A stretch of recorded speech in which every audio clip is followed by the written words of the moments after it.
I bought this really gorgeous sweater from JCPenney and it was only $12. So my goal is to turn it into a deep plum color because I love this color. It's gorgeous, but I really need a deep plum sweater. And for 12 bucks, you know what? I can experiment. Since the sweater is 88% cotton and the rest is nylon, that will dye really well with the regular Rit Dye, but add a cup of salt. Thoroughly soak your fabric or sweater in water before putting it in the dye pot so that it doesn't get all patchy. Thoroughly mix your dye solution.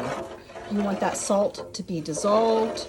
You want it all to be well mixed in, especially if you're using a powdered dye, because you really don't want to get weird blotches on your item when you dye it. Now you can submerge your fabric and stir well.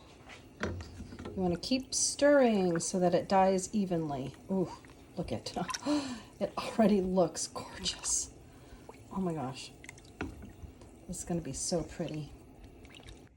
So after about half an hour of stirring this, you can see how dark it is. Don't worry, this is not the final color.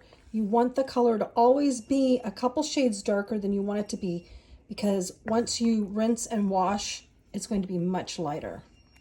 The first rinse is in a bin in the sink. I just want to be gentle with this, and I will rinse it a couple times until the water mostly runs clear. Then I'll put it in the washing machine.